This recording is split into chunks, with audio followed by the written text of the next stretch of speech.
As we showed you at the top of the hour, millions across the U.S. are being urged to take precautions as smoke from Canadian wildfires blankets much of the country. Air quality alerts are in effect from the Midwest through the Northeast this morning. Skies are orange and hazy, giving us images like this from New York that are just eerie and really apocalyptic. New York City's mayor calling it an unprecedented event. But that's not the only place seeing smoke problems. Air quality in Detroit spiking to become one of the worst in the world this morning. That's where we find correspondent Emily Finn. She has the very latest. Emily, good morning. Hey, good morning to you, Kelly. That's right. Behind New York City, Detroit has some of the worst air quality in the country. And you can see out here the sky is a bit hazy as the sun is coming up here this morning. The air feels a bit thick. You can definitely smell a little smoke. We actually just checked the EPA's Air Now tracker, and the city is currently in the unhealthy tier, ranking in at about 170. Now, across the Detroit River is Canada, where those fires are burning, and the U.S. is deploying about 600 firefighters to help out.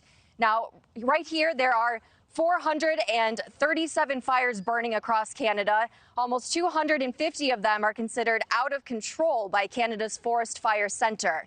Many of the fires are burning in Canada's provinces in the east, so that's one of the reasons why we've been seeing so much smoke in states along the east coast. Canadian officials say this is the worst wildfire season they've ever had.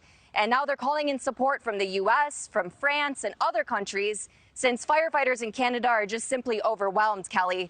All this smoke is impacting air quality for millions of Americans along the East Coast and here in Detroit, parts of the Midwest. Now, if you're concerned about your area, you can check the EPA's air quality ranking system. Once you start to see numbers over 100, that's when the air starts to reach unhealthy levels for sensitive groups.